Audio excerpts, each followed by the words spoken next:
கருவேப்பிலைன்றது நம்மளுக்கு வந்து புதுசு ஒன்றும் கிடையாது. நம்ம அன்றாட சாப்பாடுல சேர்க்குற ஒரு உணவு பொருள் தான் கருவேப்பிலை. என்னதான் அதோட மருத்துவ குணம் நம்மளுக்கு தெரிஞ்சாலும், அத ஓரமா ஒதுக்கி வச்சுட்டு போறவங்க தான் அதிகம். கருவேப்பிலையில வந்து கால்சியம் சத்து, விட்டமின் ஏ, பி, சி மற்றும் ஈன்ற சத்துக்கள்லாம் வந்து அதிகமா இருக்கு.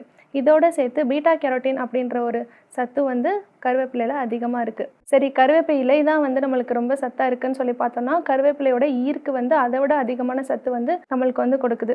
கருவேப்பிலையோட ஈர்க்க முருங்கை இயற்கோட சேர்த்து கஷாயம் வச்சு குடிக்கும்போது ரத்த சோகைன்ற அனிமியாவுக்கு வந்து அது நல்லது.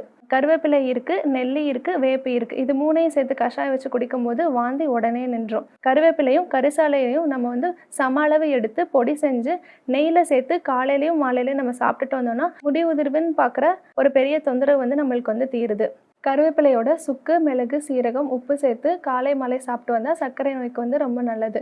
கருவேப்பிலையோட நெல்லிக்காய் சேர்த்து நம்ம வந்து சாறு அரைச்சி எண்ணெயில் ஊற்றி காய்ச்சி முடி தைலமாக தலைக்கு தேய்ச்சிட்டு வரும்போது முடி வளர்ச்சி வந்து நல்ல அடர்த்தியாக இருக்கும். கருமையான முடி வந்து அவங்களுக்கு வந்து வளரும்.